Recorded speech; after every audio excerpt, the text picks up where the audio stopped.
Lah. Ya. On kamera. Bismillahirrahmanirrahim. Assalamualaikum warahmatullahi wabarakatuh. Alhamdulillah. Recording in progress. Arsala rasulahu bil huda wa dinil haq liyudhhirahu 'ala dini kullihi wa kafa billahi syahida. Asyhadu alla ilaha illallah wahdahu la syarikalah wa asyhadu anna Muhammadan abduhu wa rasuluhu la nabiyya ba'da. Puji syukur kita panjatkan kehadirat Allah Subhanahu wa Ta'ala, yang atas izinnya lah maka pada pagi hari ini kita bisa bersilaturahim, sebagian offline ya dan sebagian online. Mudah-mudahan tidak mengurangi makna dari silaturahim kita ini. Salawat serta salam kita kirimkan kepada Nabi kita Rasulullah Shallallahu Alaihi Wasallam, kepada keluarga, sahabat, serta pengikut yang tetap istiqomah di jalannya. Pertama-tama kami sampaikan banyak terima kasih jazakumullah khair kepada Pak Ustadz Dedi Haryadi, LC, yang senantiasa bersedia membersamai kami, jamaah alumni Halifatur Haji 2015, dalam setiap kajiannya, dan juga pada teman-teman sesama alumni yang sudah hadir, terkhusus Bapak Ibu yang sudah bersedia mengikuti kajian ini secara online. Semoga Allah mencatat kegiatan kita hari ini sebagai sebuah amal soleh yang akan memperberat timbangan amal kebaikan di yaumil akhir. Amin. Untuk keberkahan acara ini, mari kita sama-sama menyimak pembacaan ayat suci Al-Quran yang insya Allah akan dibawakan oleh Ibu Yulaika Antip, yang akan membawakan surat An-Nahl ayat 97. Kepada Ibu Antip kami persilahkan. Assalamualaikum warahmatullahi wabarakatuh. A'udzu billahi minasyaitonir rajim. Bismillahirrahmanirrahim. Man amala sholihan min dzakari aw unsa min dzakarin aw unsa wa huwa mu'min falanuhyiyannahu hayatan thayyibah walanajziyannahum ajrahum bi ahsani ma kanu ya'malun. Barang siapa mengerjakan kebaikan, baik laki-laki maupun perempuan, dalam keadaan beriman, maka pasti akan kami berikan kepadanya kehidupan yang baik, dan akan kami beri balasan dengan pahala yang lebih baik dari apa yang telah mereka kerjakan. Shadaqallahul adzim. Assalamualaikum warahmatullahi wabarakatuh. Jazakillah khair atas pembacaan ayat suci Al-Quran oleh Ibu Antip. Semoga kita yang menyimak mendapatkan keberkahan dari ayat suci ini. Dan sudah hadir di tengah-tengah kita Bunda Empet, Ya. meminta kesediaan dari Bunda untuk memberikan tausiah pada acara pagi hari ini. Assalamualaikum Bunda. Waalaikumsalam warahmatullahi wabarakatuh. Alhamdulillah, silahkan Bunda. Aduh, Bunda mah pendengar ini bukan mau penceramah, pan udah ada usded.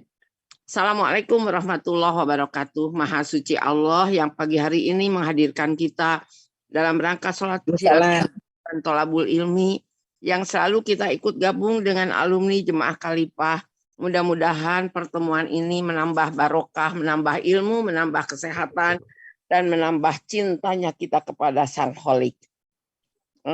Para jemaah yang dimuliakan oleh Allah, alhamdulillah, saya akan menyampaikan sedikit aja pesan bahwa bulan depan sudah memasuki Idul Kurban, suatu hari raya Islam hanya dua, kita punya Idul Fitri dan Idul Adha. Marilah kita menabung dari sekarang supaya bisa ikut beribadah kurban. Sebab apa?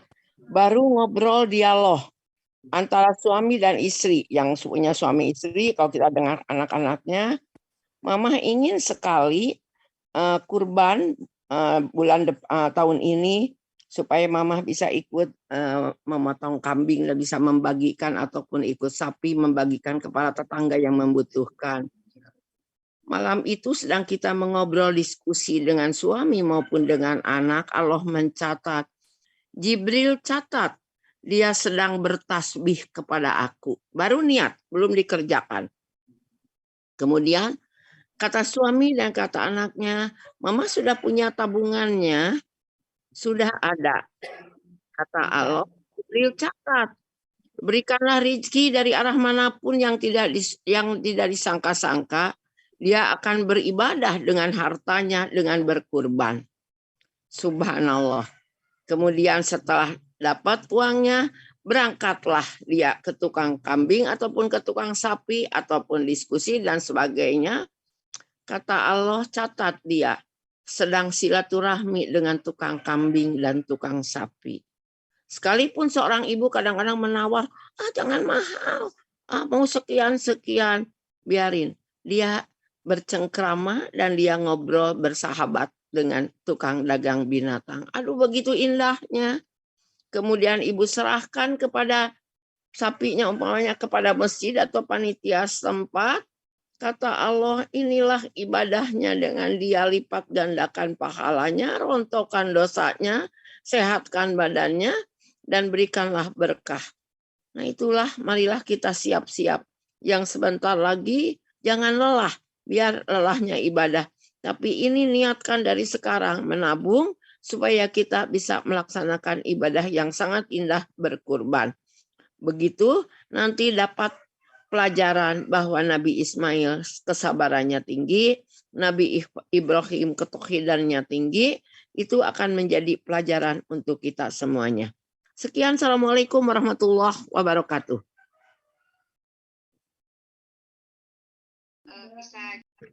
Waalaikumsalam warahmatullahi wabarakatuh. Jasakillah Bunda Empet, mudah-mudahan Bunda selalu sehat walafiat. Amin. Hatur Amin. nuhun pisan atas tausiahnya yang insya Allah sangat Amin, bermanfaat amin. kami semua. Menginjak acara selanjutnya, mungkin kita langsung saja pada materi dari Ustadz Dedi yang berjudul menikmati lelahnya ibadah. Sebagaimana kita ketahui, memang kita harus berlelah-lelah ya Ustadz di dunia ini, tetapi lelahnya adalah lelah pada jalan-jalan kebaikan atau ibadah. Karena kita hanya punya dua pilihan. Kalau tidak lelah dalam kebaikan, berarti kita bisa jadi lelah dalam ketidakbaikan. Nah, bagaimana agar kita bisa menikmati lelahnya ibadah di dunia ini, yang mana nanti insya Allah kita bisa beristirahat panjang di akhirat dengan kebahagiaan. Tafadhol Ustaz, silakan. Jadi pergi.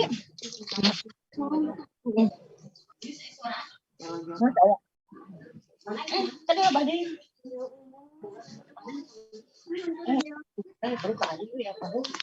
Mana? Anu mana guys teh?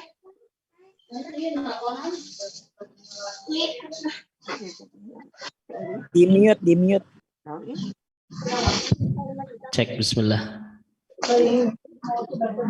Suaranya sudah terdengar Bapak Ibu? Sudah terdengar. Assalamualaikum. Jelas, insya Allah. Ya.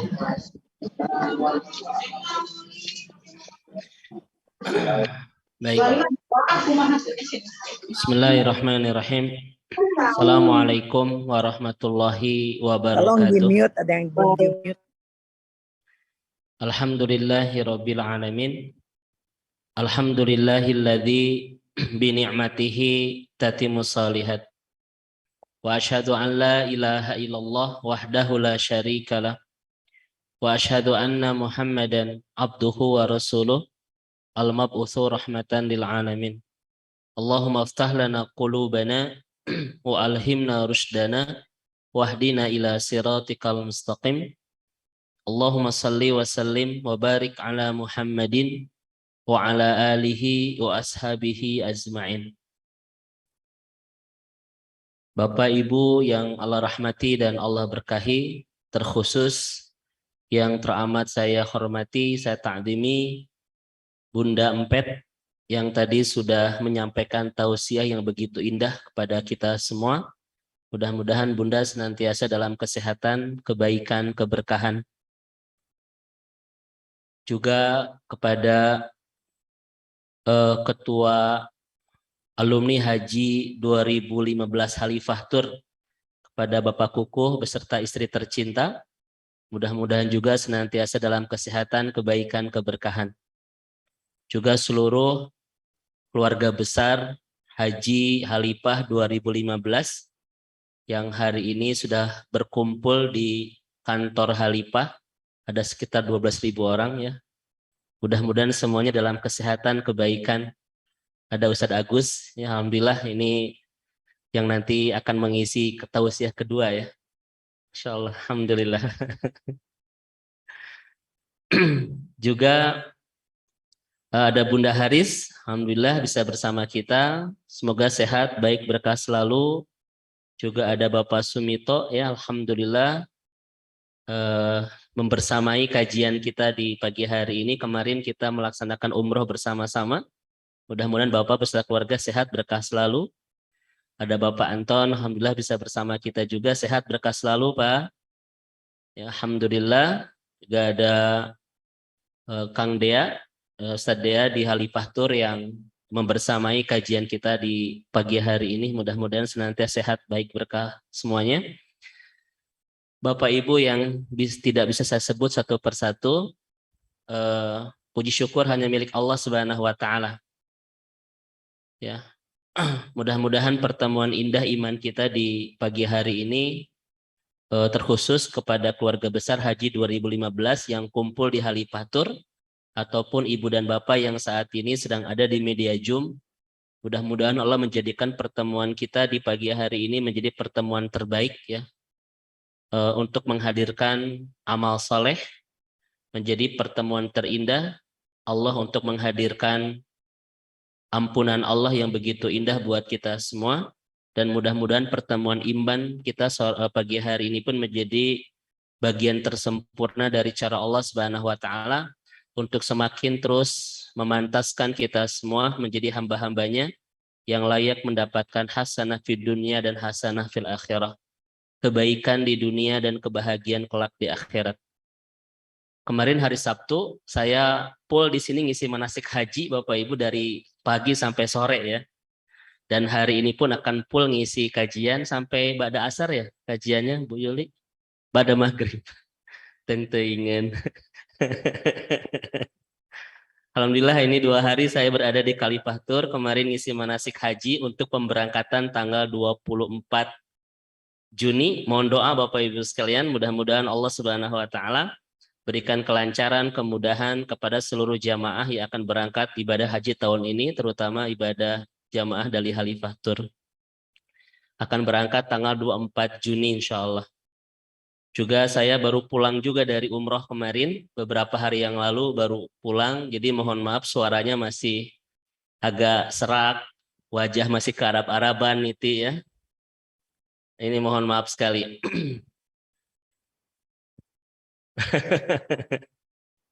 Baik, Bapak Ibu yang semoga Allah rahmati dan Allah berkahi. Tema kita hari ini adalah seni menikmati kelezatan atau seni menikmati lelahnya ibadah atau seni melezati lelahnya dalam ketaatan. Ulama menyebut dengan laddatut ta'ab fil ibadah atau laddatut ta'ab ala ta'ah. Seni menikmati lelahnya ibadah atau seni melezati nikmatnya ketaatan kepada Allah Subhanahu wa Ta'ala. Bapak Ibu yang Allah rahmati dan Allah berkahi, Syekh Shaleh Al-Munaji itu mengatakan kalimat yang sangat indah. Memang kalimat beliau singkat tapi menjelaskan banyak hal. Kalau kita mah kalimatnya banyak tapi dijelaskan. Beliau mengatakan al-ibadah kisatu sober. Ini menarik untuk kita renungkan di pagi hari ini. Ibadah itu adalah seni kesabaran, Bu. Ibadah itu kisah dan cerita tentang sebuah kesabaran. Ya. Ini menarik untuk kita renungkan. Kenapa beliau mengatakan al-ibadah qissatus sabr, bahwa ibadah itu adalah kisah dan cerita tentang sebuah kesabaran. Kata beliau, karena ibadah itu menggabungkan dua kesabaran.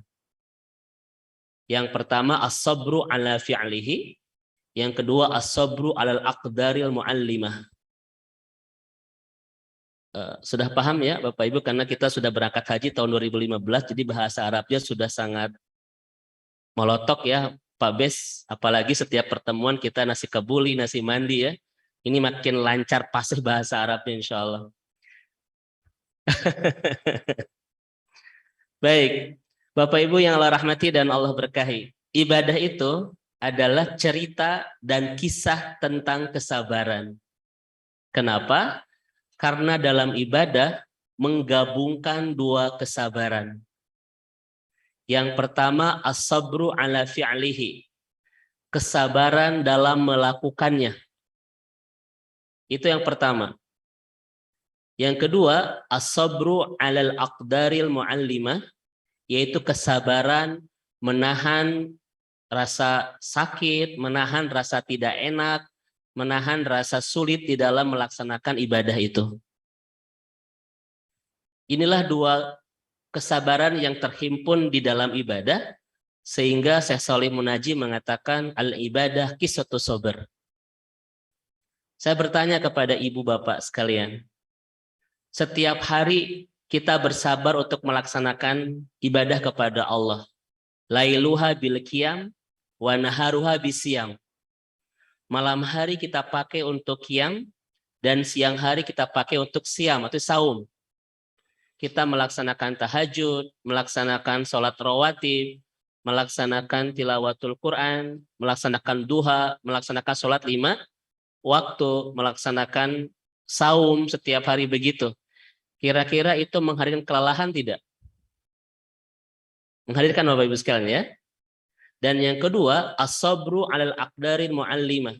Sabar merasakan kesulitan, merasakan kesukaran, bahkan kesakitan dalam ibadah itu.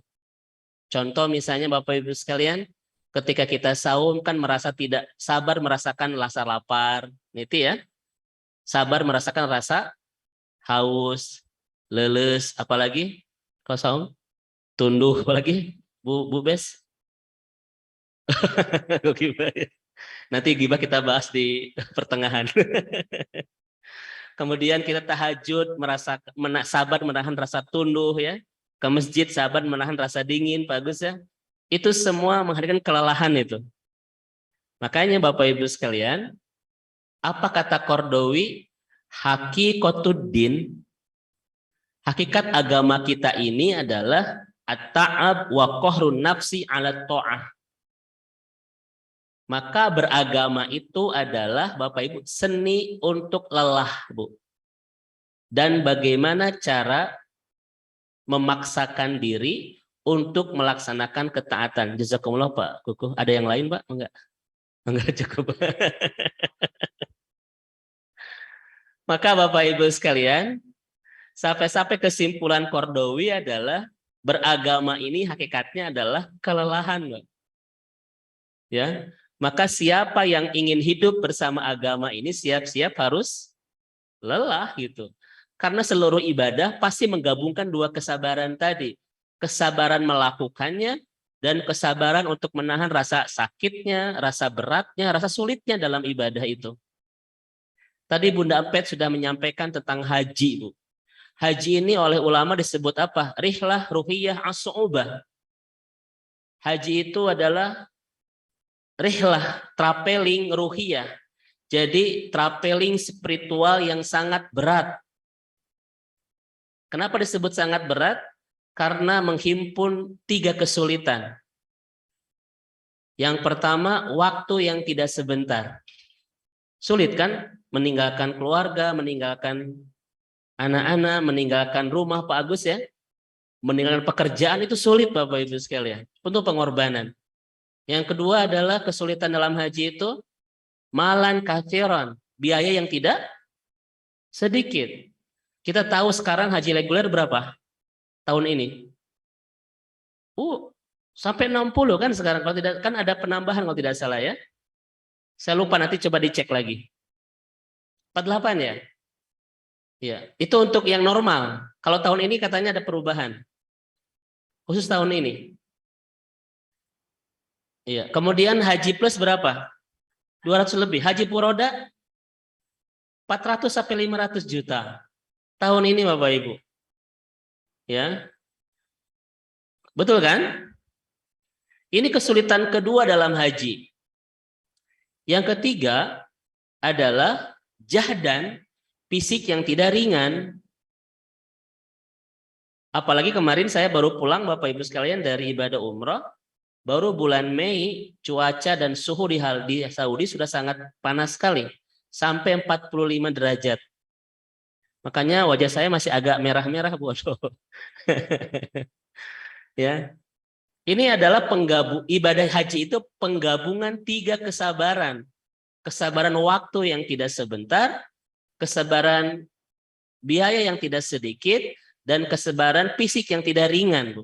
Di cuaca yang sangat panas, di zahmah, di berjubel dan macet kan, dan lain di makanan yang kadang kurang sesuai dengan selera ya, dan lain sebagainya. Oleh karena itu Bapak Ibu sekalian, hakikatuddin at-ta'ab wa qahrun nafsi 'ala ta'ah. Hakikat beragama ini adalah lelah dan memaksakan diri. Ini Bapak Ibu yang dirahmati Allah Subhanahu wa taala. Maka kesimpulan kita Ibu dan Bapak sekalian, ibadah itu melelahkan. Karena hakikat beragama ini adalah kelelahan. Maka kalau Bapak Ibu tidak mau lelah, pasti tidak akan baik dalam beragamanya. Betul? Karena seluruh syariat yang ada di agama ini, semuanya kisah tentang lelah, Pak. Harus bangun jam 3 melaksanakan tahajud. Ya kan? Harus saum sepanjang siang. Harus melaksanakan sholat 5 waktu di tengah kesibukan. Belum rawatibnya dan lain sebagainya. Belum lagi ibadah-ibadah yang lain. Semuanya adalah kelelahan. Tetapi betul kata Dr. Dewi, Bapak Ibu sekalian. Apa kata Dr. Akram Ridho? Al-hayatu at-ta'ab.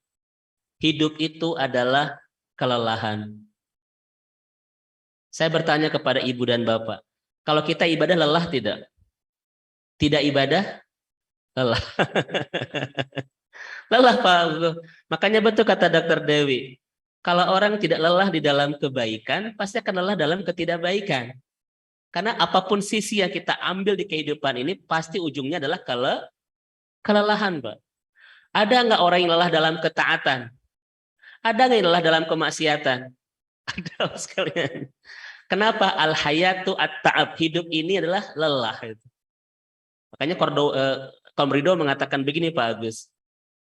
Kerja itu lelah. Tetapi tidak bekerja pun makin lelah. Itu sekalian ya. Coba saya tanya kepada Bapak Ibu sekalian. Mana yang paling melelahkan? Kerja atau tidak kerja? Tidak kerja itu paling melelahkan. Kenapa? Karena kalau kerja lelahnya biologis. Kalau tidak kerja lelahnya biologis dan psikologis. Kalau bahasa saya, Bu, kalau kerja lelahnya itu letih, lesu, lemas, lapar, lunglai, liar, lebay, begitu ya. Tetapi kalau tidak kerja, ada tambahan R-nya Pak Agus. Letih, rudet, lelah, rungsing, lapar. Apalagi coba dibantu R. Nah, gitulah Bapak Ibu sekalian. Artinya Bapak dan Ibu yang Allah rahmati, maka seorang muslim bukan orang yang bisa menghindari kelelahan, tetapi yang bisa memilih kelelahan itu berbuah kebahagiaan nanti di akhirat. Karena apapun hidup yang kita ambil, baik ibadah maupun tidak, baik kebaikan maupun keburukan, baik ketaatan maupun kemaksiatan, pasti melahirkan kelelahan. Kalau ini keluarga Khalifah ini lelah, ini kelihatan ini wajah-wajah penuh kelelahan. Ini lelah dalam apa? Ini nagayem. Istilahnya lelah Bapak Ibu sekalian ya. Tidak menikah, lelah. Sudah menikah pun, lelah Bapak Ibu. Tidak punya uang, lelah. Punya uang pun, lelah. OTW wae. Bu Antit ya. Artinya inilah hidup Bapak Ibu. Al-hayatu ta'ab. Hidup itu adalah kelelahan. Terutama beragama ini Bapak Ibu sekalian, hakikatuddin at-ta'ab wa qahrun nafsi 'ala ta'ah. Karena hakikat beragama ini adalah lelah dan memaksakan diri untuk melaksanakan ketaatan, ya. Inilah sebagai prolog pertama Ibu dan Bapak sekalian. Bu Dokter, selamat datang, ahlan wa sahlan, alhamdulillah. Ya. Baik. Bapak Ibu yang Allah rahmati dan Allah berkahi. Ada 5 faktor. Nanti kita bahas dulu. Kenapa ibadah itu melelahkan dan bagaimana cara kita menikmati kelelahan di dalam ketaatan. Karena ternyata kelelahan dalam ketaatan itu bisa kita nikmati Bapak Ibu sekalian. Dan bagaimana cara kita bisa menikmati sebuah kelelahan di dalam ketaatan. Memang ibadah itu melelahkan, tetapi memberikan rasa nikmat dan rasa lezat. Bagaimana caranya? Akan kita bahas hari ini ya. Karena hari ini akan sama seperti menasih kemarin ya, sampai menjelang jangankah sampai maghrib, sampai zuhur sudah lelah. Lelah dengan rasa ngantuk dan lain seterusnya. Baik Bapak Ibu sekalian, kita akan bahas dulu. Apa penyebab kelelahan di dalam ketaatan? Setidaknya ulama-ulama kita memberikan 5 penyebab. 1, khuliqal insanu dha'ifa. Bahwa manusia itu memang lemah, Pak. Itu yang pertama Bapak Ibu, sebagaimana yang Allah sampaikan di surah An-Nisa, wa khuliqal insanu dha'ifa, manusia itu lemah. Ya. Bapak Ibu yang dirahmati Allah Subhanahu wa taala. Fisik kita kadang terkuras energinya kan? Terkuras tenaganya. Karena kita ini dha'ifa kata Allah Subhanahu wa taala. Bahkan kita pun pernah merasa sakit Pak sehingga tidak bisa maksimal berbuat ketaatan. Maka ada masa dan situasi di mana fisik kita Bapak Ibu sekalian akan merasa berat ketika melaksanakan ketaatan. Kenapa? Karena Allah menciptakan kita sebagai manusia yang lemah, Pak. Khuliqal insanu dha'ifa. Maka salah satu tanda kelemahan kita sebagai manusia adalah bahwa apapun yang kita lakukan ujungnya pasti mengantarkan kepada kelelahan. Baik kelelahan dalam kebaikan maupun kelelahan dalam ketidakbaikan tadi. Kelelahan dalam ketaatan maupun kelelahan dalam kemaksiatan. Karena fisik kita ini ada batas kekuatannya Bapak Ibu sekalian. Betul kan? Makanya tadi subuh Bapak Ibu saya ngisi di Adipura kajian subuh itu. Ternyata Bapak Ibu sekalian, salah satu anugerah Allah kepada kita memberikan rasa ngantuk.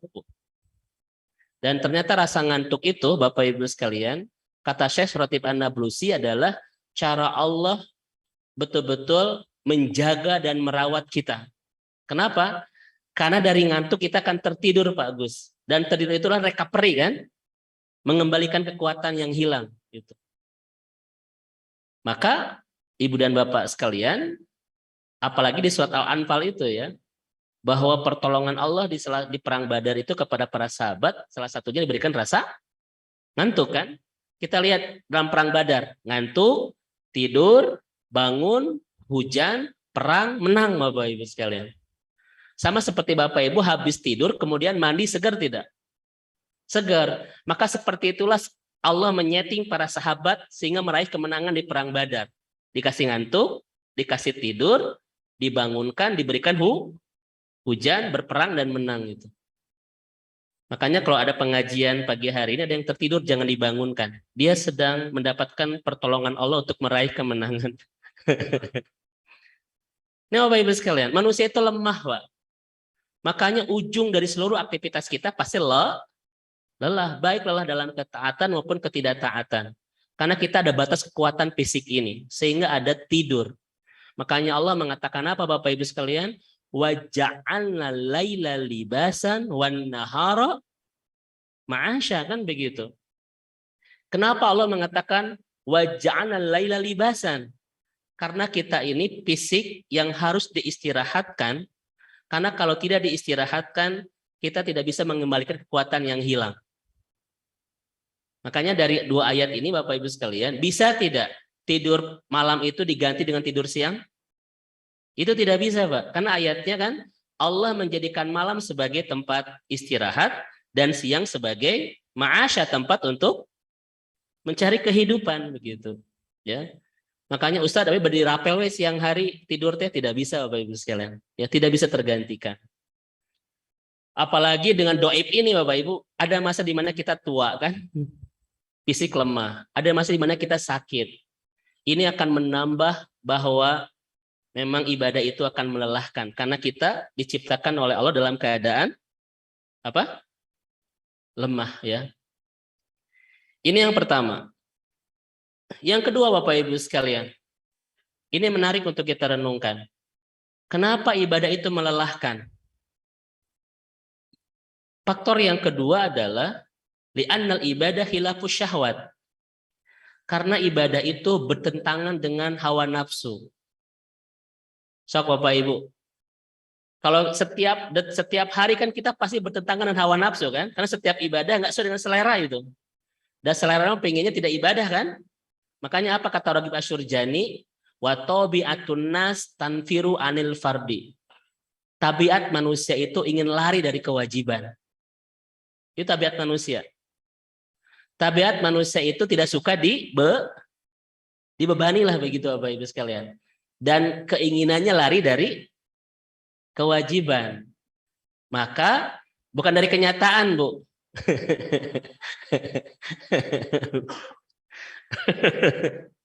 Ini tidak fokus pisan. Saya sudah serius jadi buyar lagi ini.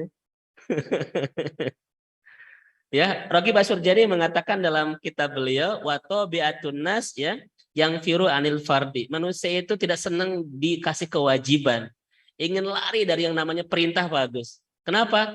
Tidak sesuai dengan hawa nafsu itu. Cok Bapak Ibu, kalau kita setiap hari ibadah yang tidak sesuai dengan hawa nafsu kita, lelah tidak itu, Pak? Lelah, Pak. Makanya Bapak Ibu apa kata Rasulullah? Huffatil jannatu bil makari wa khuffatin naru bisyahwat. Kata Rasul, surga itu diliputi oleh hal-hal yang tidak kita sukai. Sementara neraka itu diliputi oleh hal-hal yang sangat kita sukai. Saya tanya kepada Bapak Ibu di pertemuan ini atau di media Zoom. Syahwat itu, Pak, itu lebih condong kepada ketaatan atau kemaksiatan? Hah? La ammaratu bisu. Syahwat itu lebih condong kepada lebih klik dan lebih klopnya kepada kemaksiatan Bapak Ibu, bukan kepada ketaatan. Coba niti pagi jam 10 hari Ahad, enaknya ngaji atau ngagoes? Oh, tak pernah goes ya? Salah pertanyaan itu ya. Niti biasa jam 10 apa? Ngagoler. Kata Pak Koko ngagoler cina gitu ya. Tidak Bapak Ibu. Makanya Pak, bayangkan setiap kita akan berbuat ketaatan bertabrakan dengan hawa nafsu. Itu lelah Bapak Ibu sekalian. Jam 3 harus bangun. Tidak sesuai dengan hawa nafsu sekali untuk melaksanakan tahajud kan? Siang kita pakai untuk siam, malam kita pakai untuk qiyam. Semuanya bertabrakan dengan hawa nafsu. Ini melelahkan itu. Ya. Makanya Rasul mengatakan surga itu Bapak Ibu sekalian. Surga itu Pak, indah. Tetapi kenapa banyak yang tidak mau? Karena dikelilingi dengan, saya bertanya, banyak yang ke neraka, banyak yang ke surga. Hah? Coba Bapak Ibu sekalian, kita lihat di dalam Al-Quran. Setan itu mengajak kita kepada ashabus sa'ir, Pak, ke neraka. Ya kan? Dan Allah itu wallahu yad'u ilal jannah, membawa kita ke surga. Sudah jelas dalam Al-Quran itu. Allah mengajak kita ke surga, setan mengajak kita ke neraka. Sudah jelas, Pak. Tetapi kenapa banyak yang tergoda oleh setan? Kira-kira kenapa, Niti? Karena itu, Pak Bu Dokter, huffatin naru bisyahwat. Karena ke neraka itu diliputi oleh dengan segala kesenangan, dan ke surga itu diliputi oleh segala yang tidak disukai. Itulah Bapak Ibu. Padahal sudah jelas, Pak. Allah itu ngajak ke surga, setan itu ngajak ke neraka. Tetapi kenapa banyak yang tidak mau diajak oleh Allah, sementara banyak yang mau diajak oleh syaitan? Ini hadisnya. Itu. Ini hadisnya Bapak Ibu sekalian. Maka setiap ketaatan ada benturan kan di sahwat kita, Bapak Ibu ya. Ngaji entong. Biasanya begitu. Ya kan? Tahajud ulah gitu, Pak. Saum jangan. Ke masjid entong. Lelah, Pak. Setiap hari begitu itu. Ya kan, bagus ya? Karaos, Pak ya, insya Allah. Masya Allah, Bapak Ibu dirahmati Allah Subhanahu wa Ta'ala itu ya. Makanya saya sering sampaikan hadis ini, ayat ini Bapak Ibu sekalian. Apa ayat ini tuh? Wasbir nafsaka ma'al ladzina yad'una rabbahum bil ghadati wal 'ashyi yuriduna wajha. Bersabarlah dengan orang-orang saleh. Bersabarlah bersama orang-orang saleh. Bapak Ibu sekalian, saya bertanya kepada Ibu dan Bapak, kenapa kita bersabar bersama orang saleh? Bukan berbahagialah bersama orang saleh. Kalimatnya tidak washkur nafsaka, bersyukurlah bersama orang saleh. Tetapi ayatnya mengatakan apa? Wasbir nafsaka, bersabarlah dengan orang saleh. Kira-kira kenapa Allah sampai menyuruh kita bersabar bersama orang saleh? Kira-kira kenapa Bapak Ibu sekalian?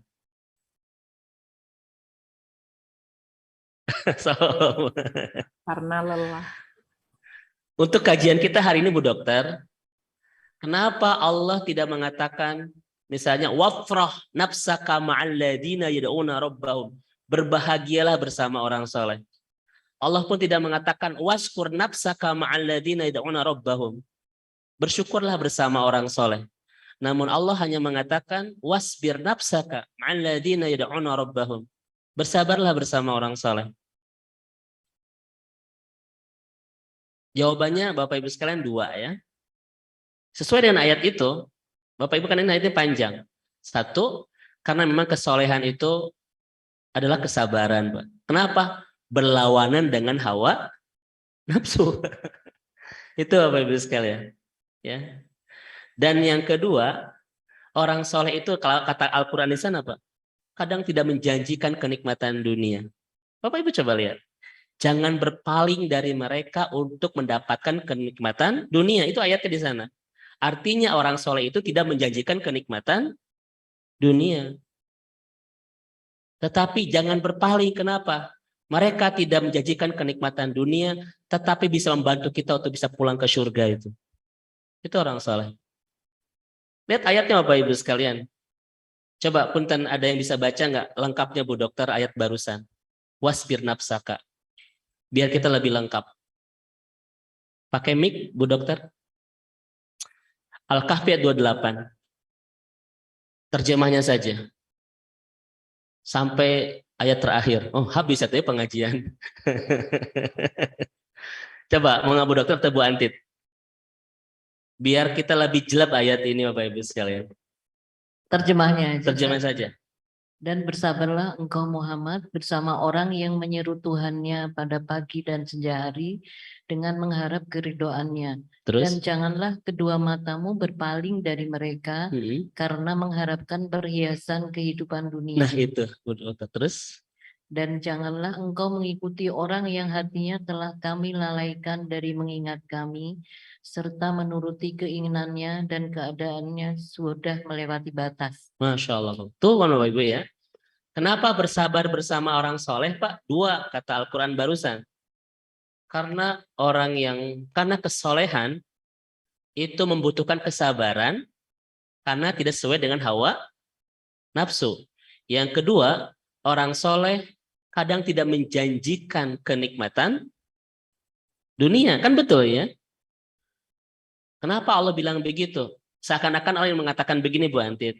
Orang soleh kadang tidak menjanjikan keberlimpahan dunia, tetapi mereka bisa membantu kita untuk bisa pulang ke surga. Nah begitu. Ya. Ini alasannya keberapa Bapak Ibu? Ibadah itu lelah. Yang kedua, kenapa? Yang pertama, karena kita ini lemah, pasti dari seluruh aktivitas kita berujung kepada kelelahan. Dan yang kedua, ibadah itu sangat berlawanan dengan hawa batagor. Punten Bapak Ibu ya, di kantor Khalifah ada yang kirim batagor, Masya Allah. Ini sudah agak goyah ya.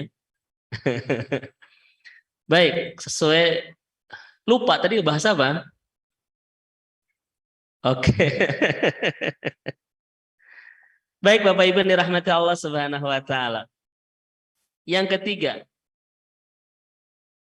kenapa ulama mengatakan bahwa hidup bersama ketaatan adalah hidup bersama kelelahan. Hidup bersama ibadah adalah seni untuk lelah. Itu kenapa? Yang ketiga, Bapak Ibu sekalian, karena jazakallah Bu Dokter. Alhamdulillah. Tolong jangan dihabiskan. Terbatas. Memang saya tahu, makanya saya bilang jangan dihabiskan Pak Bes. Karena jumlahnya terbatas. Alhamdulillah. Alhamdulillah. Ini memberikan ketenangan Bu.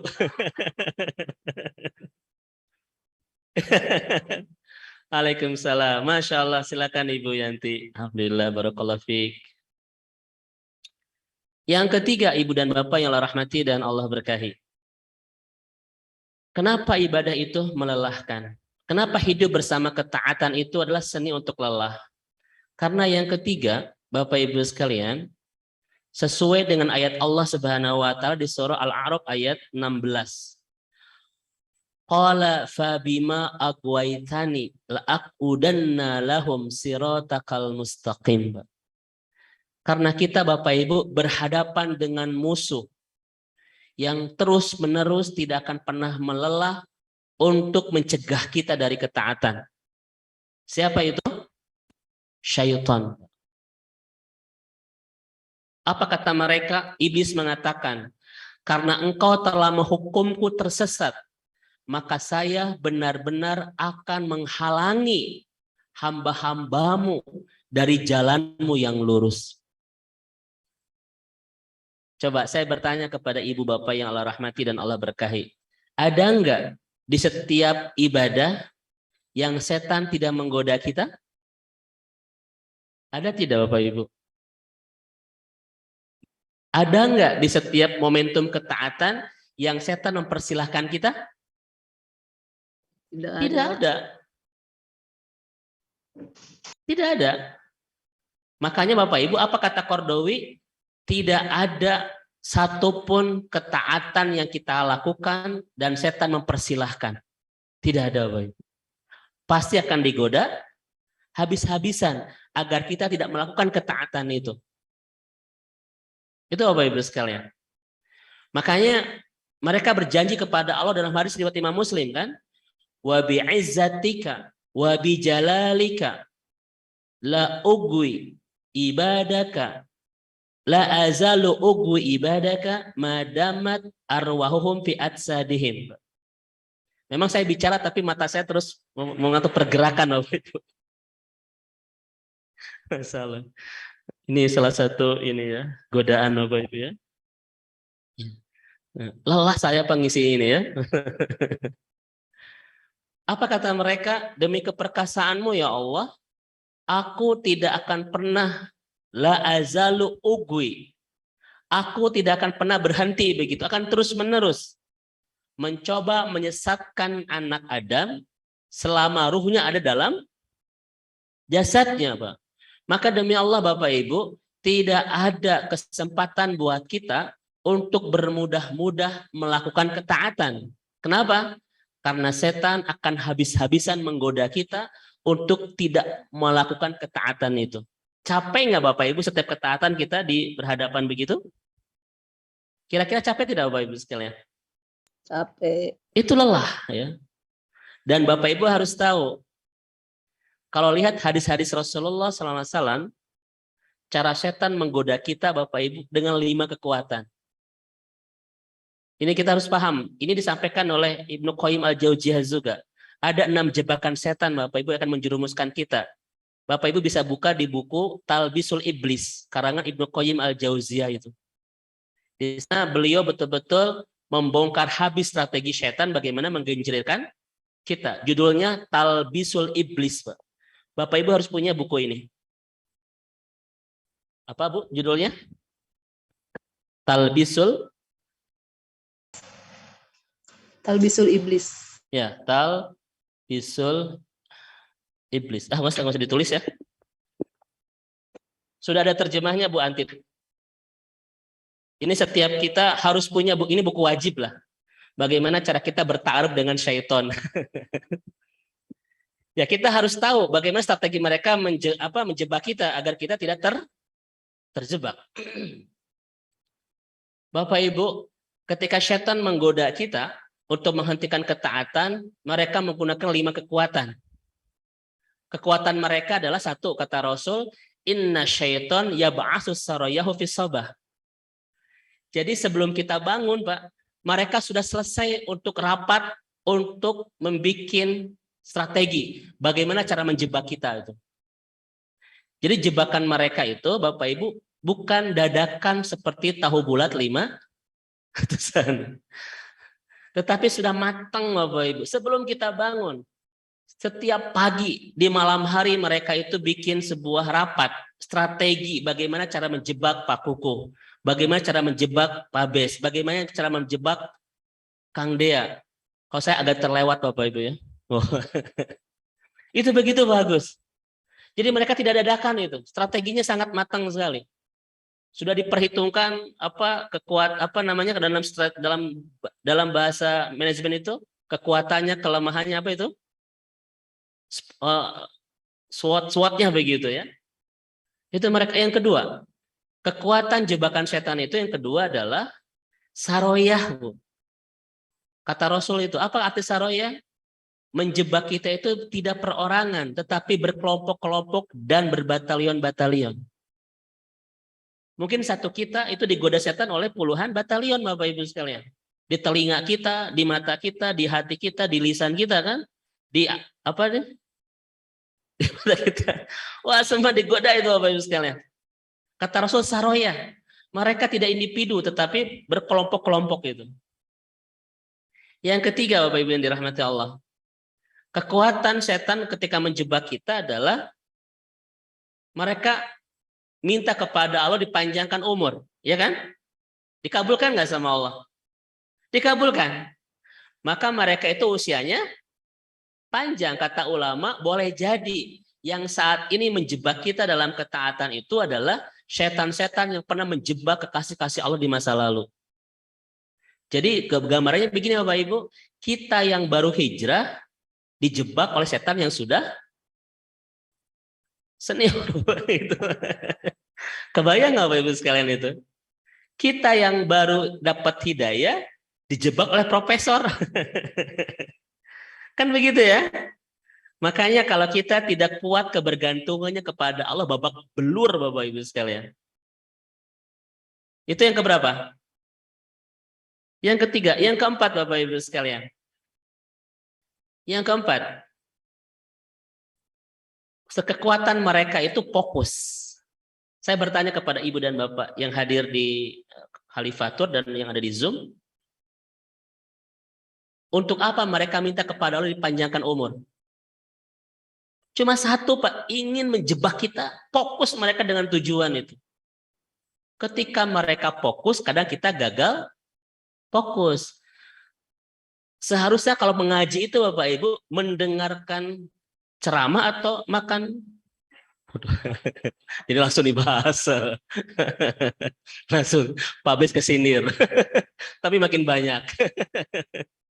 Nggak Ibu sekalian. Mereka tuh fokus Pak. Satu-satunya tujuan mereka diminta dipanjangkan umur adalah untuk menjebak kita. Ini ayatnya. Karena ya Allah, karena engkau telah menghukum aku, kata mereka. Maka saya benar-benar tidak akan pernah lelah menghalangi hambamu dari jalanmu. Kami goda mereka dari depan, dari belakang, dari Kiri kiri kanan, dan kanan. itu kayak judul film, Niti. Jadi tidak ada arah mata angin kecuali setan akan datang berkelompok-kelompok untuk menjebak kita itu. Itu yang keberapa?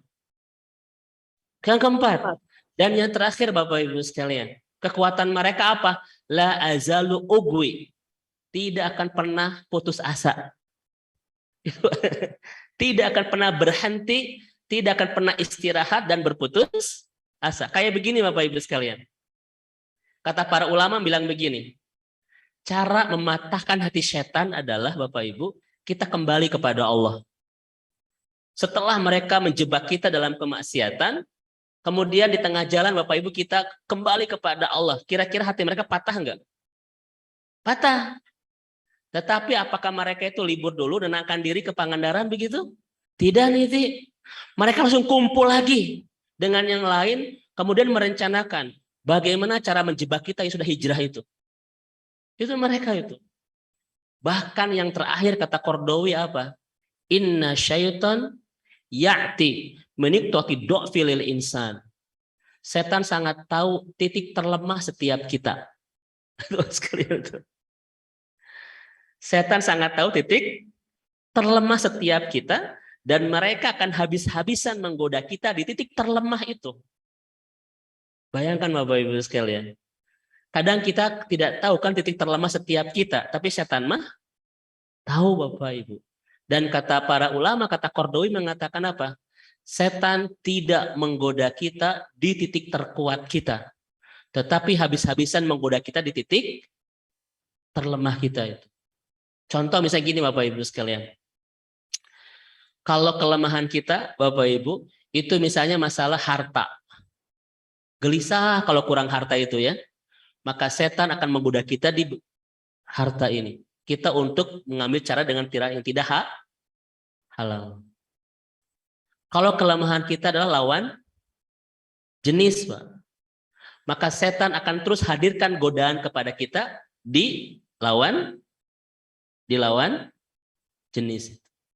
Begitu Bapak Ibu sekalian. Dan kata Ali Imran, Bapak Ibu yang Allah rahmati, secara umum kelemahan kita itu dua. Ini ayat Al-Imran ayat 14. Syahwatul mal wa syahwatul jinsiyah. Syahwat harta dan lawan jenis. Itu kelemahan umum. Dan setan sangat tahu itu. Silakan Bapak Ibu saya tanya. Selama ruh kita ada di jasad kita, maka selama itu setan tidak pernah lelah menjebak kita untuk tidak berbuat taat. Jadi ketaatan ini lelah tidak Bapak Ibu? Karena setiap kita berbuat ketaatan bertarung dulu dengan hawa nafsu yang tidak sesuai dengan selera dan jebakan setan. Masya Allah Bapak Ibu dirahmati Allah ya. Ini yang faktor yang keberapa? 5. Hah? 5. Yang ketiga. Ini Niti sudah yang kelima itu maksudnya harus cepat beres gitu. Saya yang ketinggalan. Sekarang yang ketiga. Kenapa hidup bersama ibadah itu melelahkan? Kenapa hidup bersama ketaatan itu lelah? Dan hakikat agama ini adalah kelelahan. Karena Bapak Ibu yang dirahmati Allah Subhanahu wa taala. Perhatikan kalimatnya Bapak Ibu. Perhatikan Bapak Ibu sekalian. Iman itu yahlu kata Rasul. Cepat lusuh. Cepat lusuh. Maka yang terjadi adalah yajid wayan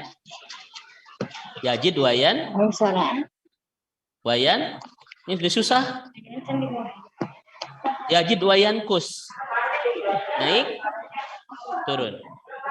Hati Bapak Ibu sekalian disebut oleh Rasul dengan al-qalb. Kenapa? Taqallub.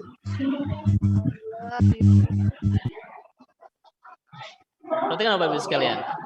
Iman yang mudah naik turun disimpan di hati yang sering bolak-balik. Ya, kan iman itu kata Syekh Al-Jurzani, Bapak Ibu, disimpannya di mana? Di fil qalb. Iman itu di hati, kata Imam Al-Jurzani. Iman karakternya naik turun, hati karakternya bolak-balik. Bayangkan oleh Bapak Ibu, iman yang sedang sering naik turun disimpan di hati yang sering bolak-balik. Kira-kira apa yang terjadi? Ya? Roller coaster gitu. Maka akan terjadi dua musim dalam ketaatan, musimun nasyad wa musimul kasal, kata ulama. Ada musim semangat, ada musim malas, Bapak Ibu. Jadi wajar, Pak, dalam ketaatan ini kadang kita semangat, ya kan? Kadang juga putur. Kenapa? Karena kondisi iman yang sering naik turun disimpan di hati yang sering bolak-balik, Pak, gitu. Makanya Bapak Ibu, mungkin bulan ini kita semangat pengajian. Belum tentu semangat itu terjaga sampai nanti bulan Juli, Bapak Ibu. Kan ada orang yang semangat tahajud siang malam, tahajud terus Bapak Ibu, saking semangatnya. Tetapi ada di masa, jangankan siang malam, kadang seminggu lepas tahajud itu. Ya kan? Gitu. Ada ibu-ibu di Bandung, Bu, setiap pengajian diudag, Bu. Subuh ke Istiqomah, pagi ke TSM, siang ke Masjid Al-Ukhuwah, sore ke Pusdai, malam ke Al-Latif. Pulang jam 10 malam ke rumah, suami baru can masak ibunya. Tapi ada masa di mana jangankan siang malam ngaji, satu ngaji pun terlewat setiap hari. Ini suasana ibadah yang mengalami dua musim. Musimun nasyad wa musimul kasal. Ada musim semangat, ada musim malas. Karena iman kita yang naik turun dan hati kita yang bolak-balik. Saya bertanya kepada Bapak Ibu. Ketika kita dilanda musim malas, ibadah itu terasa lelah tidak, Pak? Capek Bapak Ibu sekalian. Ya, Masya Allah itu. Malah mungkin tadi perang batin ya. Ngaji jangan. Lalu lagi capek begini kan? Itu Bapak Ibu, ini faktor yang keberapa? Faktor yang keempat itu ya. Iman itu bolak-balik. Bukan bolak-balik, apa? Naik turun. Apa kata Rasulullah SAW? Iman itu cepat lusuh. Seperti lusuhnya baju, kata Rasul. Makanya meminta kepada Allah, ayyujaddida imanakum. Terus minta kepada Allah untuk terus memperbaharui iman kita, Pak. Saya bertanya kepada Bapak Ibu, bagaimana cara memperbarui iman kita? Kalimat Mu'ad bin Jabal. Ijlis bina nu'minu sa'atan. Duduklah bersama kami sebentar, kita menikmati iman. Apa yang disebut dengan duduk sebentar, Pak? Ini duduk sebentar, kata Mu'ad bin Jabal itu. Ijlis bina sa'atan, ya. Ijlis bina wa nu'minu sa'ah. Mari kita duduk sejenak untuk memperbaharui iman. Yang disebut oleh Mu'ad bin Jabal duduk sebentar itu adalah ngaji kayak begini, Bapak Ibu sekalian. Dan ternyata ngaji itu, kata Mu'ad bin Jabal, bisa ngepres iman. So, Bapak Ibu, kalau kita sudah ngaji, kira-kira ada iman yang agak menguat tidak? Ada, walaupun kadang tidak ngerti, Bu Yanti. Hari Ustadz nggak bahas naon, ngerti. Tapi iman pasti naik, Bu. Ya? Ya ini kan kadang ada gitu ya. Hari Ustadz ini nggak bahas naon. Nah, betul Bu Niti ya. Kan Niti, setelah Bapak Ibu ngaji punya kewajiban enggak? Kata Rasul apa? Liyuballighu syahid al-ghaib. Hendaklah yang hadir menyampaikan kepada yang tidak. Nah, itu Niti betul. Jadi sampaikan lagi Bapak Ibu sekalian. Makanya yang kita share di Facebook itu materi atau foto. Seperti balik gitu. Seharusnya materi bukan foto, karena itu kewajiban kita. Liyuballighu syahid al-ghaib, kata Rasulullah sallallahu alaihi wasallam. Bapak Ibu dirahmati Allah ya. Baik. Makanya Ibu dan Bapak, kalau iman ingin terus terbaharui, kata Rasul memang minta diperbaharui. Maka jawabannya adalah kalimat Mu'ad bin Jabal. Ijlis bina nu'minu sa'atan. Sering ngaji Bapak Ibu. itu nambah iman, kata Mu'adz bin Jabal. Ya, silakan Bapak Ibu tidak ketemu ngaji sebulan, ngedrop nggak Pak itu Bu? Bahkan kata para ahli, kata para ulama Bapak Ibu, kuwatul imaniyah itu fi usbu'i atau usbu'iyah. Kekuatan iman itu 1 minggu Bu. Jadi kalau Bapak Ibu 1 minggu Pak itu tidak ketemu kayak begini, itu iman tuh ngedrop. HP kan kekuatannya berapa hari? Tergantung pemakaian. Kalau iman itu Pak paling bagus itu kekuatannya cuma seminggu. Makanya usbu'iyah. Ya, seminggu. Makanya kalau seminggu nggak dicas itu ngedrop pasti Bu Antit. Ya. Makanya usahakan seminggu ini kita tidak pernah Bapak Ibu tidak dapat pengajian. Nu'minu sa'ah kata Mu'adz bin Jabal. Kalaupun tidak bisa datang, kita bisa lewat YouTube kan. Di YouTube banyak sekali ustadz-ustadz kita yang Masya Allah luar biasa. Ini anugerah buat kita semua Bapak Ibu. Ya, begitu. Makanya mungkin nanti Pak Kukuh kajian kita seminggu sekali itu ya. Seperti dulu pertama Bu Dokter ya, di rumah Bu Dokter dulu. Kita dulu pernah seminggu sekali kan Bu Bes ya. Seminggu sekali dulu. Baru 2 minggu sekali. Baru 1 bulan. Kedepannya 1. Oh jangan. Cepat lagi itu ya. Per minggu lagi insya Allah. Taib. Yang terakhir Bapak Ibu sekalian. Yang terakhir. Kenapa ibadah itu lelah? Dan kenapa ketaatan itu melelahkan? Kata Imam Al-Juzani Bapak Ibu. Irtikabu dunub wal ma'asi. Kalau kita berdosa. Bapak Ibu sekalian. Ini kalimat dari Ibn Al-Juzani.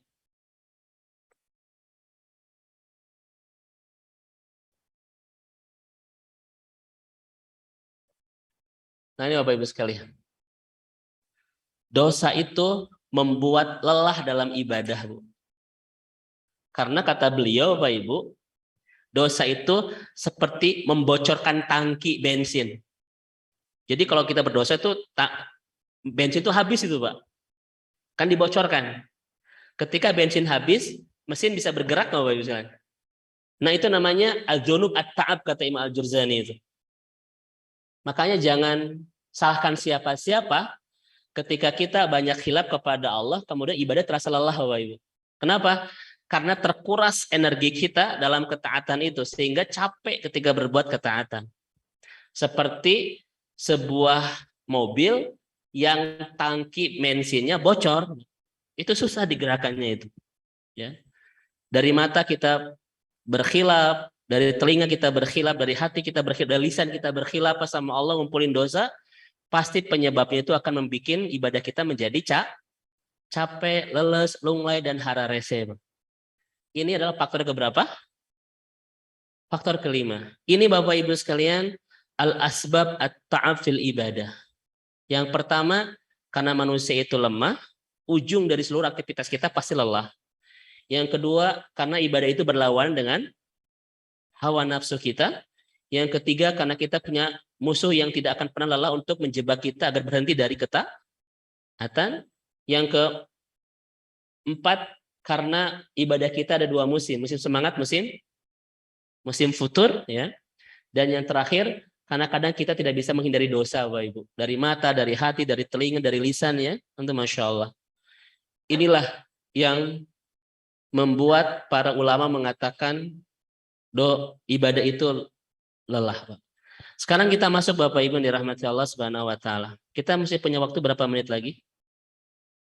2 jam lagi. Saya sudah lelah, Pak. Karena batagor sudah mulai menipis. Tadi pergerak tadi Bu Yanti berapa biji makannya sih kelihatan apa itu. Yang paling banyak memang dari sebelah kanan Pak itu. Iya gitu. Baik Bapak Ibu dirahmati Allah Subhanahu wa taala. Sekarang kita masuk ke materi utamanya. Bagaimana lelah itu bisa kita nikmati?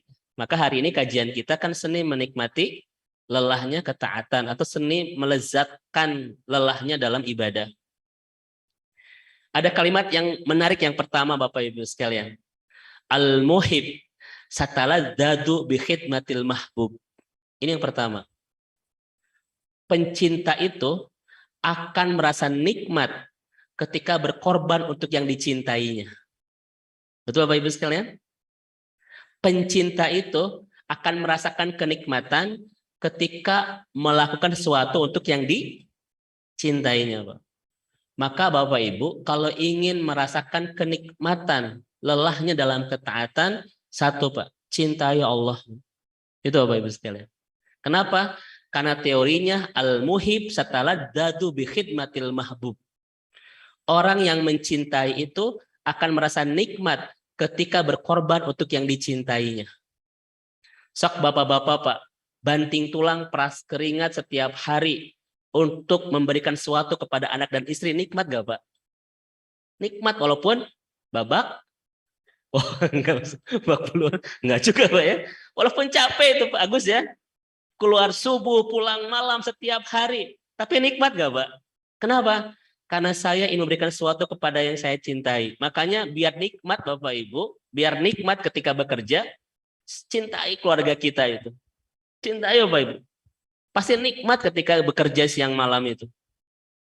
Maka kalau ingin nikmat dalam ibadah, cintai siapa yang nyuruhnya. Makanya Bapak Ibu kita lihat di sini. Lihat Bapak Ibu. Al-muhib sataladdadu bi khidmatil mahbub wa tasarrafahu fi ta'atihi wa kullama kanatil mahabbah aqwa kanatil ladati ta'ah akmal. Apa artinya? Sadaqallahul. Semakin dalam cintanya, semakin nikmat kelelahannya. Itu Bapak sekalian. Itu bahasa kitanya ya. Jadi semakin dalam rasa cintanya, semakin sempurna kenikmatan lelahnya, Bapak Ibu sekalian. Ya. Tersakiti saja Bapak Ibu untuk yang kita cintai, nikmat tidak, Bu? Saya ulang kembali, Pak. Tersakiti saja demi yang kita cintai, itu nikmat gak? Nikmat. Sok dulu, Pak. Hah? Maksudnya kayak begini, Bu Yanti.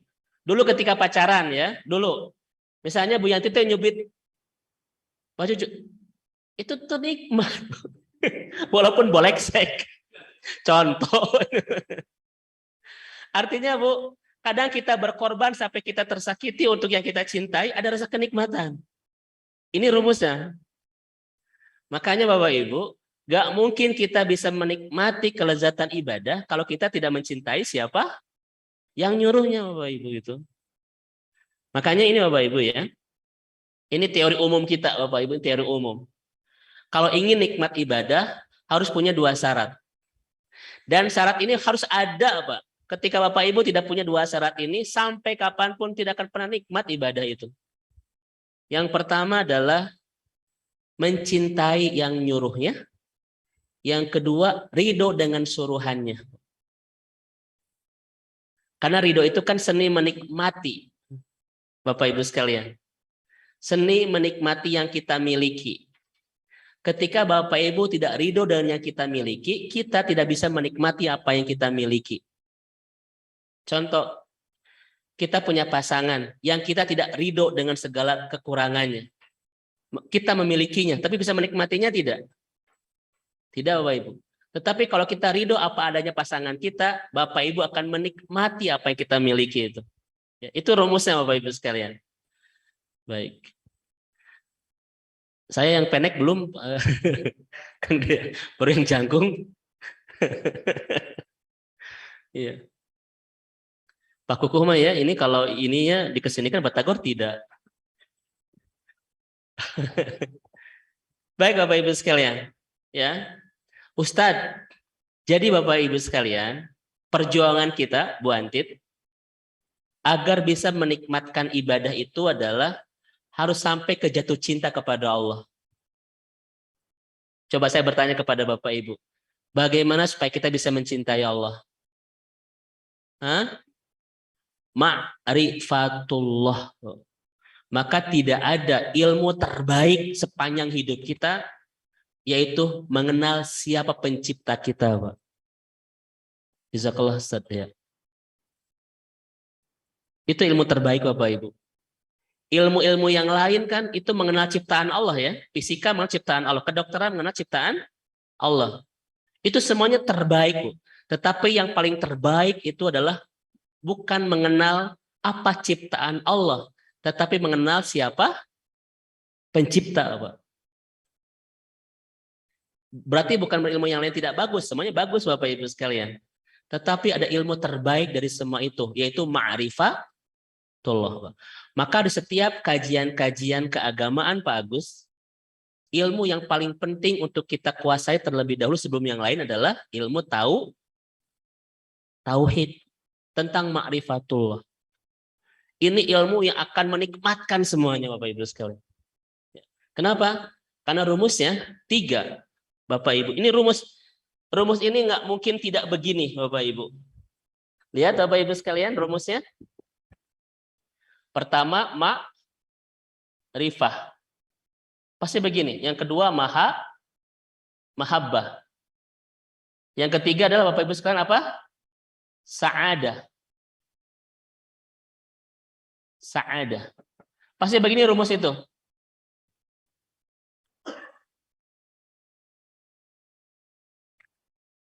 Bapak Ibu, kalau ingin nikmat ibadah, cintai yang nyuruhnya. Kalau ingin mencintai yang nyuruhnya, kenali siapa yang nyuruhnya itu. Karena nggak mungkin ada kenikmatan ibadah kalau kita tidak mencintai yang nyuruhnya. Dan nggak mungkin bisa mencintai yang nyuruhnya kalau kita tidak mengenal siapa yang nyuruh itu. Ada istilah tak kenal maka ta'aruf. Kan begitu Bapak Ibu. Maka ujung dari semua kajian-kajian agama kita ini Bapak Ibu sekalian. Kita terus mengenal Allah Bapak Ibu. Karena boleh jadi puluhan tahun kita ibadah tapi belum merasa nikmat, betul? Puluhan tahun kita beragama Islam tapi belum tentu kita mengenal Allah loh Bapak Ibu sekalian. Betul tidak? Kita mah siapa Allah itu? Paling yang menciptakan kita terus paling 5 kalimat yang memberikan rezeki kepada kita terus apa lagi? Paling segitu sekalian. Padahal Bapak Ibu kitab-kitab tauhid berpuluh-puluh jilid itu. Masya Allah Bapak Ibu sekalian. Makanya mohon maaf Bapak Ibu ya kajian-kajian saya di sini itu memang apapun temanya pasti ke ma'rifatullah ya. Baik, ini ada coretan, saya hapus dulu.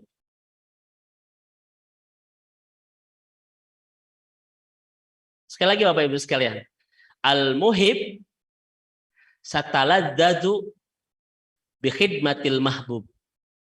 Pencinta akan merasakan nikmat ketika berkorban untuk yang dicintai.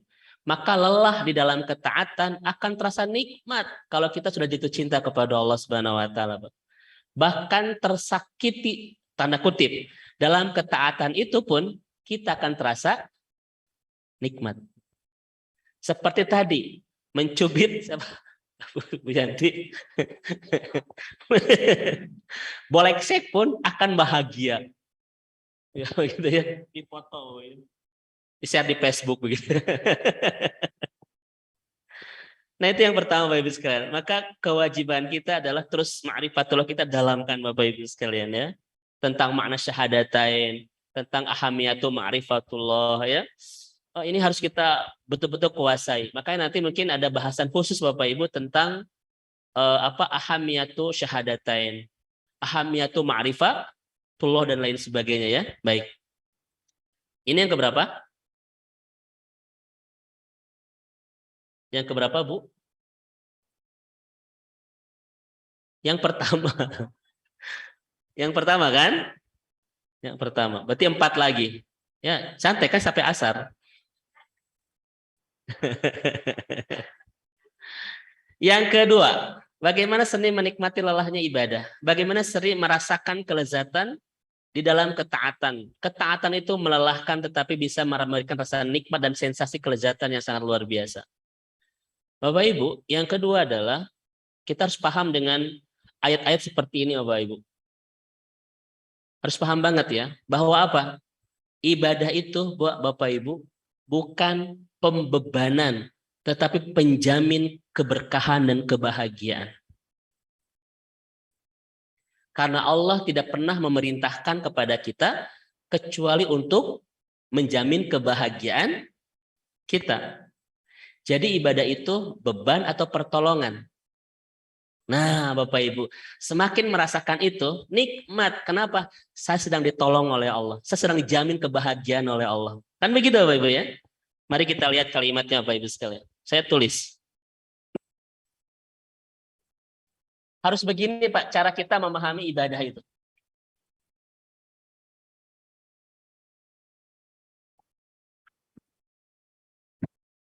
Al-amru, Bapak Ibu sekalian, domanus sa'adah. An-nahyu,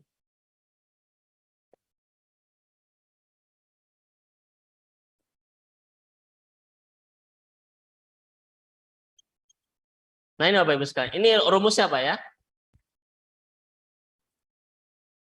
Ini rumusnya. Al-amru domanus sa'adah. An-nahyu ri'ayatul hayah atau ri'ayatul fil hayah.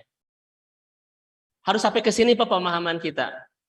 Perintah itu penjamin kebahagiaan dan larangan itu adalah perlindungan dari keburukan. Karena Allah tidak pernah memerintah kecuali untuk menjamin kebahagiaan dan Allah tidak pernah melarang kecuali untuk menjaga kita dari keburukan. Bapak Ibu, dibahagiakan dan dilindungi dari keburukan. Nikmat gak Bapak Ibu sekalian? Nah itu Bapak Ibu, harus begitu tuh. Apalagi nanti Bapak Ibu sekalian, akan kita rasakan ayat ini. Semakin indah ketaatan kita, semakin menderas Pak kebahagiaan hidup kita itu.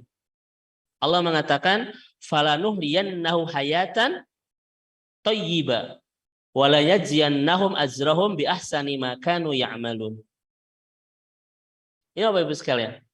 Tetapi kalau kita masih memahami perintah itu beban dan larangan itu pembatasan, ya sudah kita tidak bisa menikmati ibadah itu, Pak. Makanya kalau sudah sampai ke sini Pak Agus, jam 11 pagi, mungkin Pak Agus akan nangis di rumah itu. Kata Ibu Sri, Pak kenapa nangis? Terus takiat yang sholat duhur. Itu pasti begitu, Pak. Itu keren, tapi hese sih. Pasti begitu, Pak. Karena kita sudah tidak sabar ingin ditolong sama Allah itu. Hayya 'alas shalah, hayya 'alal. Apa artinya coba Ibu sekalian? Mari kita sholat, mari kita meraih. Kenapa dua-dua itu digabung Bu Yanti? Karena Allah yang mengatakan kepada kita, siapa yang memperbaiki sholahnya, maka akan diperbesar falahnya itu. Kebahagiaannya, kesuksesannya, keberhasilannya. Dan tidak ada falah tanpa ada sholah, begitu. Kalau kita sudah memahami ini, Pak, nikmat lelah dalam ibadah itu. Kenapa? Karena kita lelah dalam ibadah, karena kita lelah sedang dijamin kebahagiaan kita oleh Allah. Tidak hanya dunia, tapi harus sampai ke sini Bapak Ibu, pemahaman ibadah kita itu. Ya. Baik, jadi Ibu Bapak rasa ngemplong itu ketika sholat, selesai sholat. Harus ketika sholat, jangan selesai sholat. Karena Rasul mengatakan, arihna bis sholat, wahai Bilal, lepaskan beban kita dengan sholat. Kalau Ibu habis sholat mengatakan, alhamdulillah tos beres, nah berarti itu adalah merasa ibadah itu beban. Ya begitu. Apalagi Bapak Ibu sekalian ya, saya lewat-lewat itu. Apalagi misalnya Rasul mengatakan apa Bapak Ibu? Inna idhamil jaza ma'a idhamil bala. Semakin terasa lelah ibadah itu, semakin besar pahalanya itu. Ya, Masya Allah Bapak Ibu. Ini yang kedua. Harus masuk ke seni ini. Bahkan, ini masih yang kedua Bapak Ibu sekalian. Lihat hadis ini. Ketika kita merasakan lelah Pak, min amali yadaihi, gara-gara kita ibadah, mencari nafkah dan lain sebagainya, maka di malam yang kita terasa lelah itu Pak, akibat kita ibadah di siang hari, Allah bersihkan dosa-dosa kita itu. Makanya Ibu Bapak, jangan sampai kita tidak lelah sebelum malam. Agar nah itu. Makanya Bapak yang bekerja di kantor, kalau meluluh jangan pulang, Pak. Kenapa? Lelah di dalam ketaatan, di malam hari itu cara indah Allah membersihkan semua dosa-dosa kita. Sok nikmat nggak Bapak Ibu sekalian? Ketika kita tidur, Allah tidak tidur, Allah terus bekerja membersihkan dosa-dosa kita di setiap kelelahan kita karena bertaat di siang hari. Ya, Masya Allah, Bapak Ibu rahmati Allah. Baik, udah sama 12 ya, saya percepat Bapak Ibu. Ya, ya. Ayo pertanyaan. Saya percepat ya. Itu yang keberapa Bapak Ibu sekalian? Yang kedua dan yang ketiga ya. Ada pahala, ada ampunan dosa. Makin lelah makin besar pahala, makin lelah makin bersih dosa. Itu hadis Rasulullah. Yang terakhir, yang keempat Bapak Ibu sekalian. Bagaimana cara menikmatkan ibadah itu, Bapak Ibu sekalian? Bagaimana cara menikmati lelahnya ibadah, Bapak Ibu? Ini rumusnya pernah saya sampaikan kepada Ibu dan Bapak. Saya ulang kembali sedikit ya. Maka ibadah itu, Bapak Ibu sekalian, harus seperti at-toiru wat-toiratu wat-toiratul waraqiyatu. Bapak Ibu, ibadah itu harus seperti at-toiru. Harus seperti burung. Burung itu mengepakkan sayap ketika di bawah. Tapi kalau sudah di atas, dia melayang-layang saja tanpa mengepakkan sayap. Nikmat saja begitu. Betul kan? Layang-layang, Pak. Itu perlu kita tarik itu ketika di bawah atau ketika sudah di atas. Ketika masih di bawah, kalau sudah di atas, biarin saja. Ya kan? Dia melayang-layang terus. Artinya apa Bapak Ibu? Kalau ibadah kita, Pak, sudah di atas, maka akan terasa nikmat itu. Ringan dan nikmat. Kalau ibu dan bapak merasa ibadah kita masih berat, itu tanda jam terbangnya belum tinggi, Pak. Karena kalau sudah tinggi, Pak, demi Allah, semua ibadah akan terasa nikmat. Saya banyak catatan di sini, Pak. Ada seorang salafus soleh, 10 tahun baru bisa merasakan nikmat tahajud. 20 tahun baru bisa merasakan nikmatnya beribadah, Pak. Karena jam terbang ditinggikan, mengubah rasa repot menjadi nikmat gitu. Ustadz, bagaimana caranya supaya jam terbang ibadah itu tinggi? Istiqomah, Pak. Nawaitu pak saken. Nanti lama-lama akan terasa nikmat ibadah itu. Nawaitunya pak saken. Inilah bahasa lain dari istiqomah. Terus istiqomah Bapak Ibu. Ada enggak yang ke masjid masih berat? Itu tanda jam terbang masjidnya masih di bawah. Kalau sudah tinggi, Pak, bukan berat karena masjid itu, tapi nikmat. Ada nggak yang itikaf masih berat? Tanda apa itu nih? Jam terbang belum tinggi. Sok Pak, setiap tahun kita itikaf. Nanti kita akan menemukan momentum di mana itikaf itu nikmat bukan repot. Karena ibadah itu akan nikmat ketika jam terbang sudah tinggi. Dan terakhir Bapak Ibu sekalian, karena waktu ya, Masya Allah, saya pengen lama sebetulnya. Ya. Nah, ini Bapak Ibu sekalian ya. Innal masyaqqatu ta'ah tadhabu wa yabqa thawabuha. Ibadah itu Pak, lelahnya sesaat, tetapi kebahagiaannya, pahalanya akan berkepanjangan dan abadi. Wa inna ladatal ma'asi tadhabu wa yabqa iqabuha. Kemaksiatan itu kenikmatannya sesaat, tetapi penderitaannya tak berkesudahan. Salam Bapak Ibu. Ibadah itu lelahnya sesaat, tetapi kebahagiaannya tak berkesudahan. Maksiat itu kesenangannya sesaat, tetapi penderitaannya tak berkesudahan, Pak. Pertanyaan saya Bapak Ibu, mending lelah dalam kenikmatan atau nikmat dalam kemaksiatan? Lelah dalam ketaatan atau nikmat dalam kemaksiatan? Salah pertanyaan, Pak. Udah nggak usah dijawab, salah itu. Skip. Gak fokus. Dan ini Bapak Ibu sekalian, Allah itu pasti mengganjar setiap kelelahan kita dalam ketaatan dengan surga. Tadi sampaikan oleh Bu Dr. Dewi.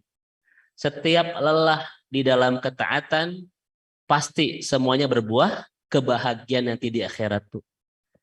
Bayangkan Bapak Ibu, setiap lelah di dalam ketaatan akan diganjar kebahagiaan nanti di surga. Nikmat gak menjalaninya? Nah ini Bapak Ibu sekalian, Al-Furqan ayat 75 ya. mereka akan diberikan balasan surga di setiap kesabaran mereka dalam ketaatan itu. Di setiap kelelahan mereka di dalam ketaatan, mereka akan disambut dengan penuh penghormatan dan salam kesejahteraan nanti di gerbang surga itu, Bu. Maka Bapak Ibu, ini rumusnya. Siapa yang tidak lelah di dalam ketaatan, dia sedang merencanakan untuk lelah di kehidupan tak berkesudahan. Namun siapa yang lelah di dalam ketaatan, maka dia sedang merencanakan untuk bahagia di kehidupan tak berkesudahan. Maka pilihan kita cuma satu. Yuk kita lelah dalam ketaatan. Agar kita nanti bisa bersama-sama bahagia di kehidupan yang tidak berkesudahan, yaitu surga ya. Amin ya Rabbal Alamin. Bu Dokter, saya persilahkan.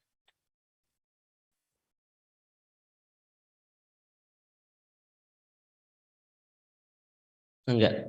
Terima kasih Ustadz Jazakallah khair atas tausiahnya yang luar biasa ya, karena ternyata kalau offline di sini fokus kita harus lebih kuat. Ya, Banyak saya godaan. godaan tadi luar biasa. Ya. Lelah hati ini.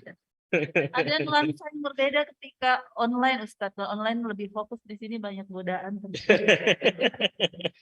Ya, jadi ini alhamdulillah sudah ada yang bertanya. Pertama dari Pak Budi ya, Pak Budi Emma. Assalamualaikum warahmatullahi wabarakatuh. Ustadz. Waalaikumsalam.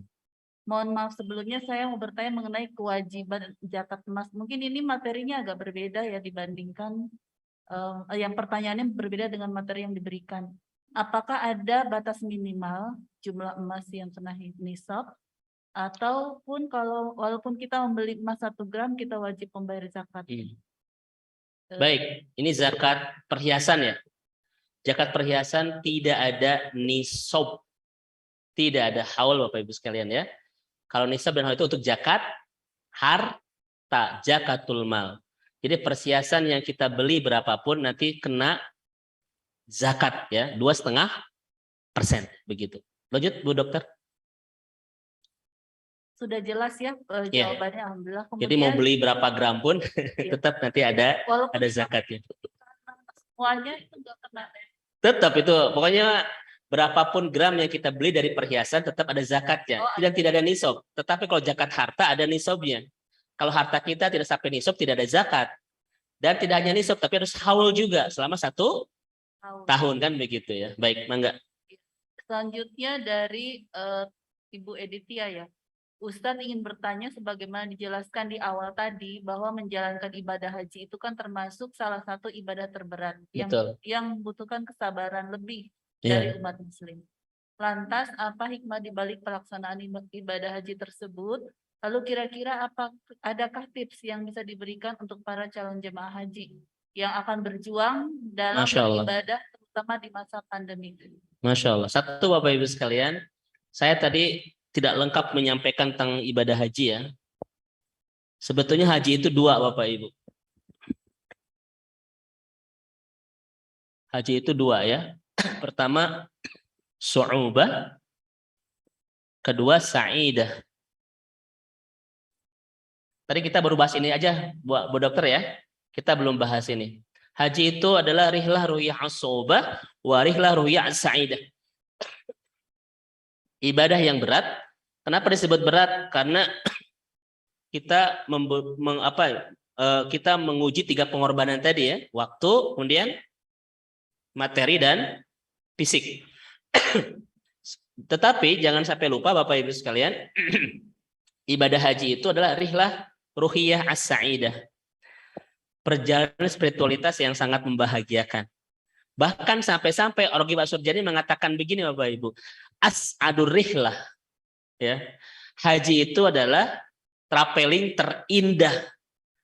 Traveling yang paling membahagiakan. Kenapa? 5 alasannya.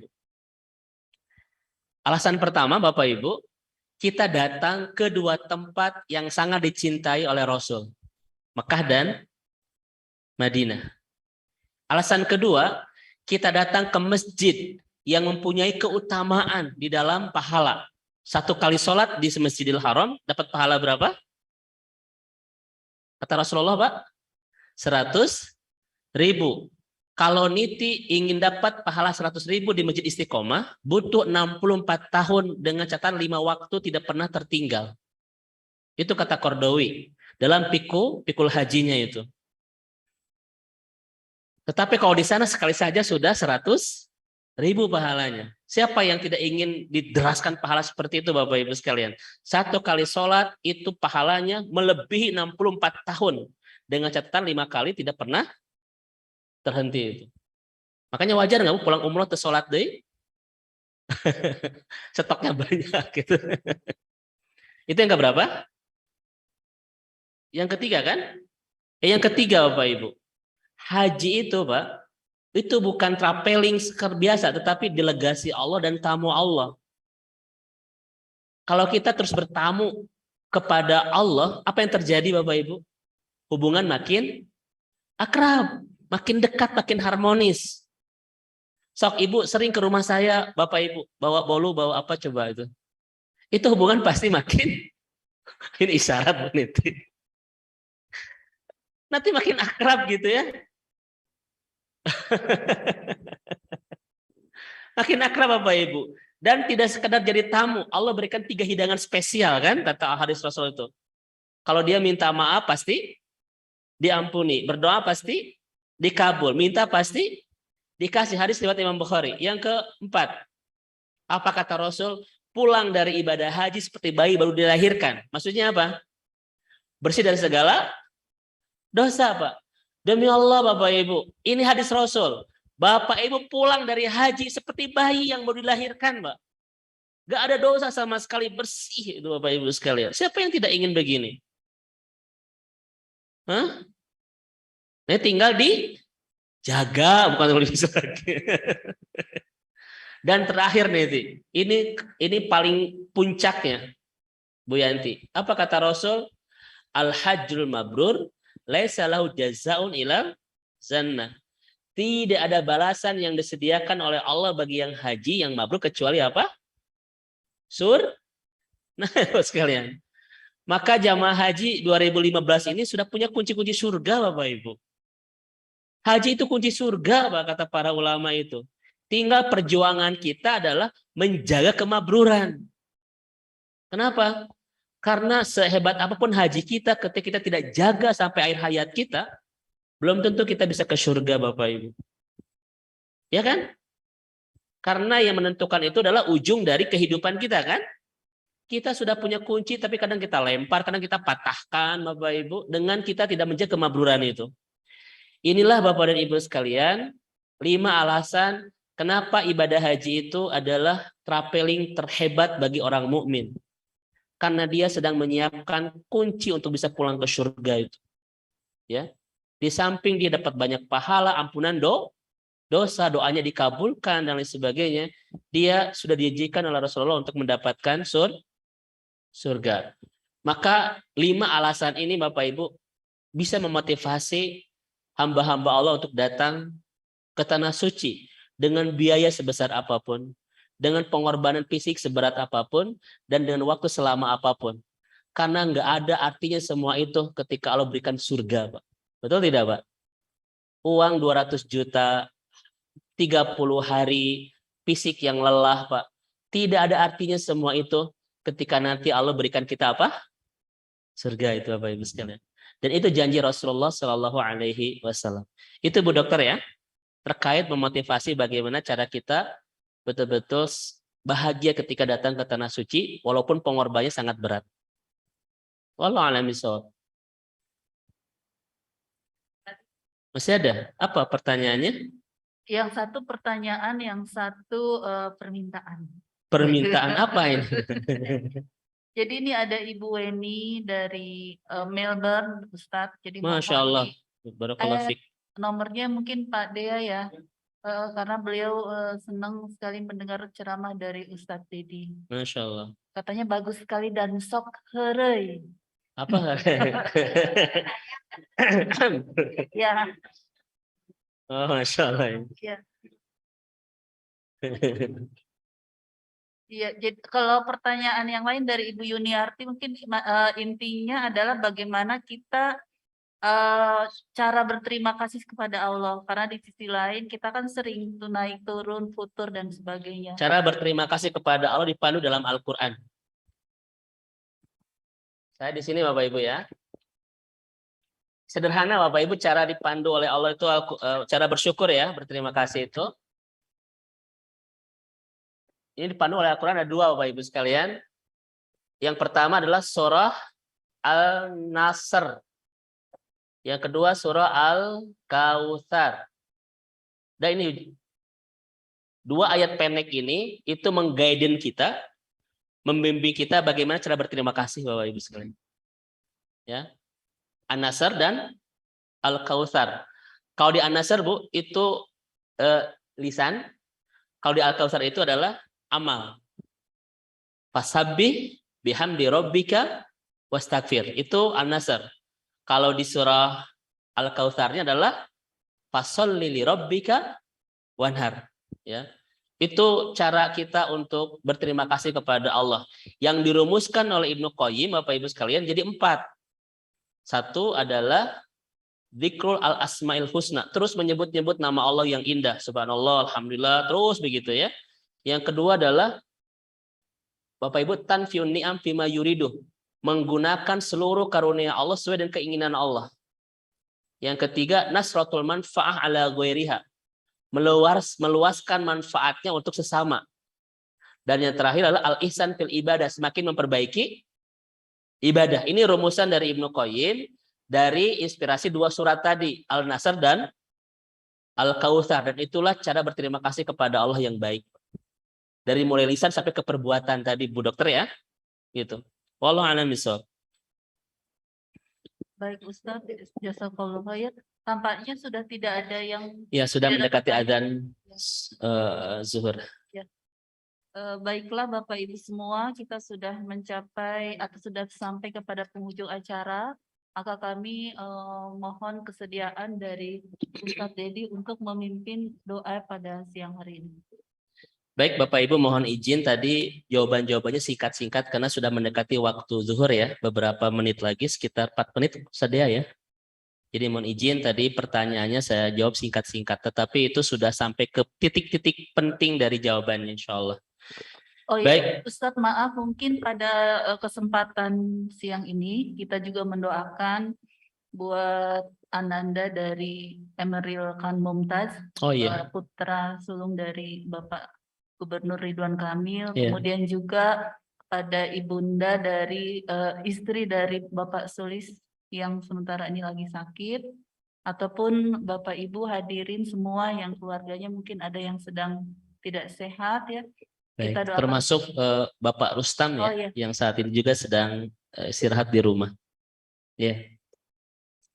Baik Bapak dan Ibu yang Allah rahmati dan Allah berkahi yang ada di kantor Khalifah, seluruh keluarga Haji 2015 Khalifah Tour yang teramat saya cintai sepenuh hati karena Allah, juga Ibu dan Bapak yang ada di rumah masing-masing.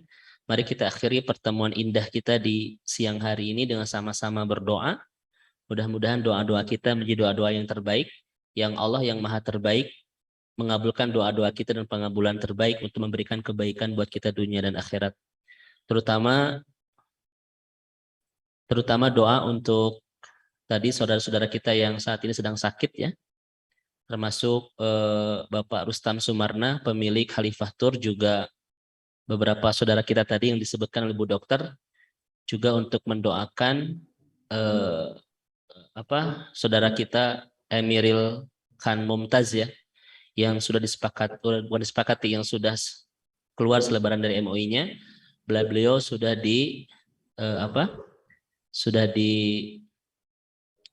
dinyatakan meninggal dunia ya gitu. Mudah-mudahan Allah berikan yang terbaik insyaallah. Mari kita sama-sama berdoa Bapak Ibu sekalian, kita awali memperbanyak kalimat istighfar. Astagfirullahaladzim, astagfirullahaladzim, astagfirullahaladzim. Mari kita ucapkan hamdalah bersama-sama. Alhamdulillahirabbil alamin, la ilaha illa anta huwal hayyul qayyum wa atubu ilaik. Ya fatiris samawati wal ardi ya muqallibal qulub ya dzal jalali wal ikram. Ya Rabbana lakal hamd kama yang bagi li jalali wajhikal karim wa 'azimi sultanik. raditu billahi robba wa bil islami dina wa bi Muhammadin nabiyya wa rasula.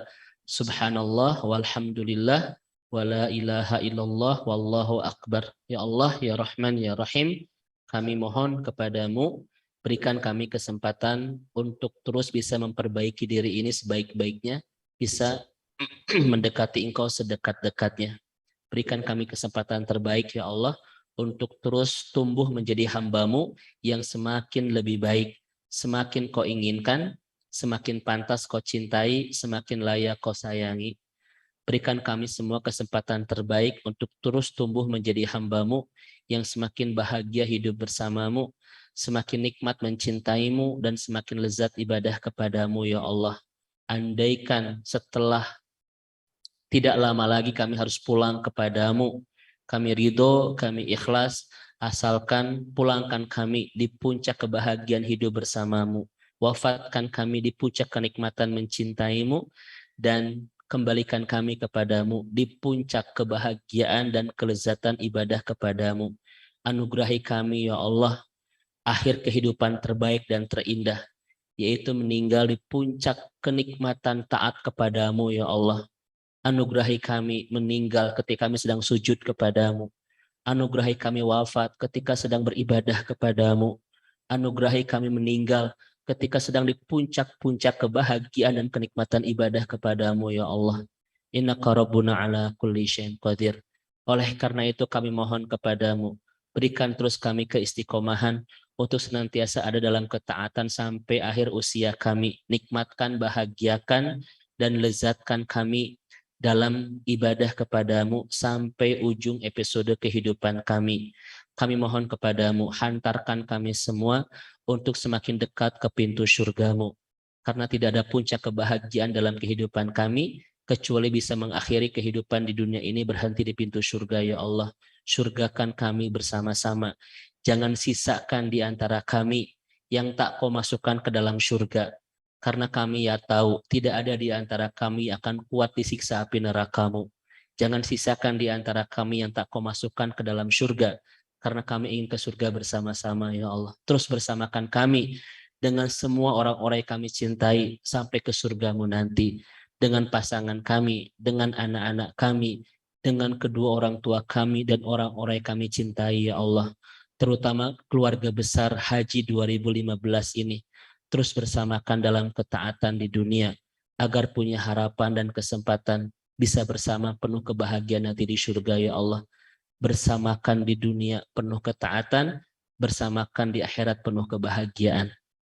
Kami mohon kepadamu ya Allah, untuk kedua orang tua kami yang masih ada, jadikan sisa usianya penuh dengan kebaikan dan kebahagiaan. Sehatkan keduanya ya Allah, sembuhkan penyakit-penyakit keduanya ya Allah, dan berikan kebahagiaan di ujung akhir usianya. Dan berikan kami kemampuan untuk terus merawat, mengurus, dan membahagiakan orang tua kami yang masih ada. Karena mereka adalah pintu tengah surga buat kami. Bagi kedua orang tua kami yang sudah tiada, tidak ada doa terbaik di pertemuan terbaik siang hari ini, kecuali untuk kedua orang tua terbaik kami. Hantarkan keduanya ke surga, bahagiakan keduanya di surga, pantaskan keduanya untuk menjadi ahli surga, dan pertemukan kembali kami dengan keduanya nanti di surga. Karena tidak ada puncak kebahagiaan dalam hidup kami, kecuali bisa bertemu kembali orang tua kami nanti di surga. Kecuali ketika bisa melihat senyuman indah kedua orang tuanya di surga, bisa mengecup tangan keduanya nanti di surga, bahkan kembali bisa merangkul, memeluk tubuh halus keduanya di surga ya Allah. Mudah-mudahan yang hadir di kantor Khalifah Tour siang hari ini dan Bapak Ibu yang ada di rumah masing-masing, jadikanlah hamba-hambamu yang betul-betul dipastikan kembali bisa bertemu dengan kedua orang tuanya nanti di surga ya Allah. Karena itu puncak kebahagiaan kami, ketika bisa membawa, ketika bisa mengantarkan, ketika bisa bertemu kembali orang tua kami nanti di surga. Kami mohon kepadamu ya Allah, saat ini ada saudara-saudara kami yang sakit, kami mohon kepadamu, Allahumma rabban nasi mutibal ba'si isfi wa anta syafi, la shifaan illa shifa'uk, shifaan la yugadiru saqoma. Allahumma azirna fi musibatina wa akhlub lana khairu minha. Berikan pahala terbaik dan ampunan terindah atas kesabaran mereka dalam sakitnya, dan ganti dengan kesembuhan, kesehatan, kebaikan, dan kebahagiaan. Bagi saudara-saudara kami yang sudah tiada, terutama saudara kami yang dinyatakan sudah meninggal di Swiss, Emiril Khan Mumtaz, putra dari Gubernur Jawa Barat, kami mohon kepadamu ya Allah, Allahumma gfir lahum, warhamhum, wa'afihim, wa'fu anhum, wa akrim nuzulahum, wa wa'si madkhalahum. Ampuni segala kehilafannya, terima segala amal ibadahnya, dan tempatkan mereka di tempat terbaik dan terindah, yaitu syurgamu. Rabbana la tuzigh qulubana ba'da idh hadaitana wa hab lana min ladunka rahmah innaka antal wahhab. Rabbana atina fid dunya hasanah wa fil akhirati hasanah wa qina adzabannar. Mohon maaf Bapak Ibu sekalian. Assalamualaikum warahmatullahi wabarakatuh. Alhamdulillah Bapak Ibu sekalian, kita telah selesai melakukan pengajian pada siang hari ini. Kami Jamaah Haji Khalifatur 2015 mengucapkan banyak terima kasih kepada Bapak Ibu semua, terkhusus kepada Ustadz Dedi, Bunda Empet yang sudah hadir pada acara siang hari ini. Mohon maaf bila ada hal-hal yang kurang berkenan, dan insya Allah kita akan bertemu kembali di bulan depan. Hatur nuhun, jazakumullah khair. Assalamualaikum warahmatullahi wabarakatuh. Dan kita menutup dengan sama-sama membaca doa kafaratul majlis. Subhanaka Allahumma wa bihamdika asyhadu an la ilaha illa anta astaghfiruka wa atubu ilaik.